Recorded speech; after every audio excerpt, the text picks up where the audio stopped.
Mismong ang leader ng North Korea ang nakasaksi sa paglubog ng kanyang warship. Bakit nga ba nangyari to at ano ang dahilan? Panoorin po natin to para malaman po natin ang nilalaman ng video. Let's do this. Kim Jong-un watched as North Korea's newest warship was crushed in a catastrophic launch. According to South Korean military analysis, the vessel is lying on its side in the water. The furious Supreme Leader said it was a criminal act caused by absolute carelessness, irresponsibility, and could not be tolerated. The ship appears to be of the same class as the 5,000-ton destroyer that North Korea launched last month. In April, tyrant Kim Jong-un unveiled North Korea's largest naval destroyer that could house a vertical launch pad capable of firing nuclear missiles. The giant warship was expected to substantially boost North Korea's naval capabilities in a chilling warning to the West. Grabe, no? Can-launch nuclear missile daw itong lumubog, no? Lumubog na barkong warship ng North Korea. Ganyan po ang lulan po yan. Ganyan po ang sinasabi ng Supreme Leader ng North Korea para ma-intimidate po ang kalaban nilang bansa, particularly ang Amerika. Kasi yun po ang nasa west na, na bansa. Kaya ito po, hindi po natin alam kung bakit bumagsak o lumubog ang kanilang barko na to. Panoorin pa po natin. The normally rosy official Korean Central News Agency announced there was a mishap which left some sections of the warship's bottom crushed. It said the accident managed to destroy the balance of the warship. South Korea's military said US and Seoul intelligence authorities assessed that North Korea's side launch attempt of the ship failed. 한미 정보당국은 북한 청지랑의 대형 함정 진수 동향을 The intelligence agencies of South Korea and the United States have been tracking and monitoring the launch movements. 전에 추적 감시하고 있었으며 측면 진수가 of a large vessel at North Korea's Cheongjin port in advance and assess that the side launch has failed. Ayun lang, no? Palpak. 실패했다고 평가합니다. 과거에도 북한은 군사정찰 위성이 실패했다. In the past, North Korea has also disclosed situations where their military reconnaissance satellites have failed. Ako, lahat na lang po ay nagfe-fail dito po sa mga ginagawa na to ng North Korea. 하는 상황을 먼저 공개한 적이 있습니다. Such side launch methods North Korean used to launch their warship are not currently used by our military. 그런 측면 진수 방식은 현재 우리 군은 사용하고 있지 않습니다.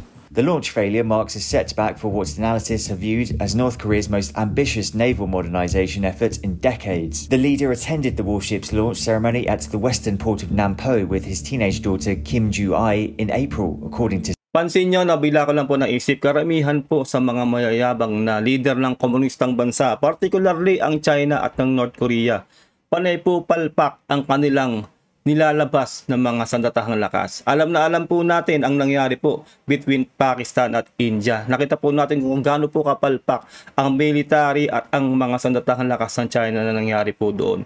Kaya po na-expose po ng India ang kahinaan ng China between ng laban ng India at ng Pakistan. At ito rin po, ang North Korea, alam na alam po natin yan na mahilig po silang magbandera at magparada ng kanilang sandatahang lakas. At sinasabi po ng kanilang leader na si Kim Jong-un na ang kanilang sandatahang lakas ay world class at talagang napakalakas para po ma-intimidate ang kanilang kalabang bansa sa West, na which is ang Amerika.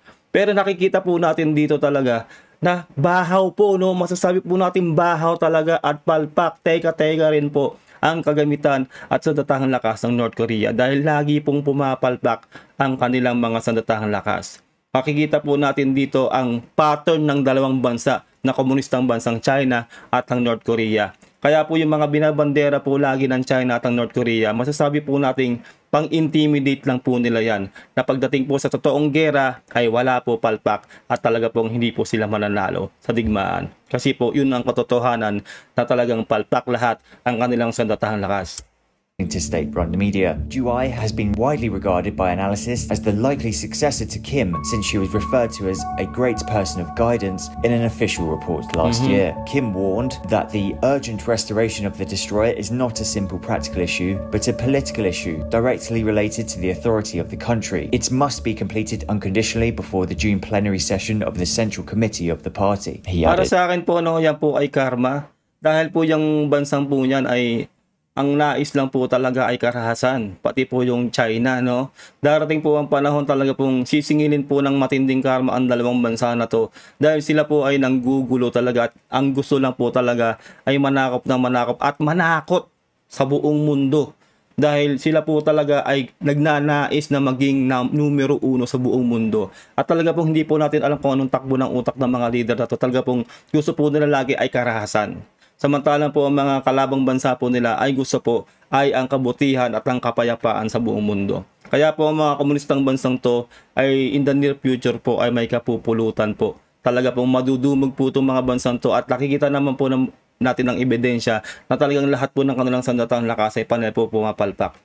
Kaya po ang Amerika at ang mga kaaladong bansa nito, particularly ang Pilipinas at ang North Korea, ang South Korea, ay Japan, lahat po yan ay nagsasama-sama para po tuligsain ang mga galawan ng mga dalawang bansang to na talaga pong hindi po makabubuti sa buong mundo.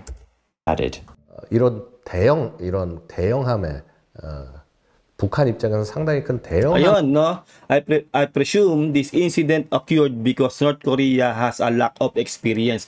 Ganyan na ganyan din po ang China. Lack of experience din po sila. Kaya nga po yung mga builder din nila ay lack of experience. Kaya rin po talagang pumapalpak po ang kanilang mga ginagawang mga barko at mga missile at kung ano-ano pa pong sandatahan lakas. Nakita na rin po natin sa China talagang palpak. Wala pong kwenta at nagsayang lang po sila ng pera ng mga taxpayers nila. Tandaan nyo yan, no? Kawawa po yung mga ordinaryong mamamayan ng dalawang bansang to, ng China at ng North Korea, dahil yung mga taxpayers po nila ay dito lang napupunta ang kanilang mga tax na binabayaran at talagang walang kwenta at nasasayang ang kanilang pera. Nakita nyo naman, no, talagang sinasabi dito ng South Korea na walang experience ang North Korea, kaya palpak palagi. 하면서 측면 진술을 한 경험이 북한이 굉장히 부족했기 때문에 이번 사건이 발생한 것이 아닌가 추정을 하고 있습니다. 크기나 규모 이런 것들을 볼 때 최연호와 비슷한 장비를 갖출 것으로 보고 있고 현재 이제 넘어져 있습니다. Di ba nakatagilid, no? Nakatagilid daw, no? Sa karagatan, itong nilaunch na warship ng North Korea, hindi po uubra yung ganun at hindi po dapat yun. 'Di ba? Dapat yan upright na nakatayo. Kaya po tayo ay naninindigan na talagang palpak tong North Korea dahil po yung barkong Miguel Malvar at yung Mahini na kaya kamakailan lang ay commission po sa atin ay talaga pong napakaganda. Ibig sabihin lang po nun, dekalidad po ang gawa ng South Korea. Samantalang ito pong North Korea, no, na mismong sila lang po ang talagang meron yung kanilang sariling barko, ay palpak po ang pagkakagawa. 'Di ba po? Kaya makikita natin ang kaibahan ng South Korea at ng North Korea. Ang South Korea, pulido po kung gumawa. Samantalang itong North Korea, kasasabi lang po kanina, wala po kasi talaga silang experience sa lahat ng bagay. Kaya po palpak ang kanilang mga warship. 측면 진술을 한 이유는 그만큼 굉장히 좀 비좁은 공간에서도 진수가 가능하고 특히나 이 부력을 유지하는 것이 함정이 커지면 커질수록 함정 진수 방식으로 해서 들어갈 경우에 그 부력 회복하는 것이 쉽지 않다라는 측면 때문에 있습니다. Sa tingin ko po rin kasi no, sobrang old school na po ng technology siguro ng North Korea, hindi po rin sila nag-a-advance o hindi po sila nagre-research ng katulad po ng mga nagre-researcher ng mga bansang South Korea at ng Japan at ng US, no? Kaya po sobrang late na po yung technology rin nila. Kaya po puro palpak na rin po ang nangyayari sa kanilang mga warship na kanilang ginagawa. 그래서 사실 이 측면 진수는 중소형함까지 의미를 가지게 됩니다. 함정이 대형화되면 될수록 더 이상 이런 뭐 지금 말씀드렸던 So yung mga side launching missile warship po ay ano lang po, no, applicable lang po sa maliliit na barko. Samantalang ito daw po, yung warship na malaki na to ng North Korea ay hindi po pwede yung side launching. Kaya po pumalpak, kaya po lumubog. Mismong sinasaksihan po ni Kim Jong-un, no, na lumubog ang kanyang warship na yun na pinagkagastosan nila ng milyon-milyon. Lako talaga. 한미 진수나 혹은 측면 진수보다 예를 들어서 드라이독 자체에 배를 넣고 물속에 담그어서 진수하는, 안전하게 진수하는 방식들을 추구하게 됩니다. 이러한 사고가 발생을 하고 알려진다는 것은 북한에게 있어서는 상당히 치욕스러운 일이 될 수가 있는 거죠. The fact that this kind of accident occurred and became public could be a deeply humiliating event for North Korea. Tama yun, nakaka-humiliate yun, nakakahiya po talaga yun. Di ba po? Kasi pinablik nila eh.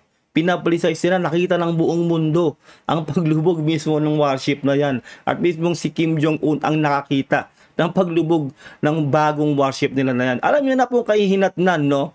Yung mga sabwat o kasabwat o talaga pong may responsibilidad kung bakit lumubog yung barko na yan. Alam niyo na kung anong kinahinatnan yan. Alam niyo naman si Kim Jong-un, malamang mete na yung mga yan, no?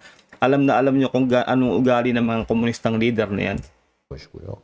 그래서 아마도 북한은 연내 다시 최연함 진술을 보여주려고 할 것이고 이외에도 그동안 8차 당대회를 통해서 북한이 자신들이 능력을 키우겠다라고 얘기한 그런 무기 체계들을 전부 올해가 넘어가기 전에 공개하고 과시할 가능성이 높다고 봅니다. Sana lang gusto nating reaction video, comment down below kung anong saloobin nyo sa napanood natin. Nakakahiya po ang ginawa po na to ng North Korea dahil nakita po ng buong mundo na lumubog ang kanilang warship, ang kanilang milyong-milyong dolyar na warship.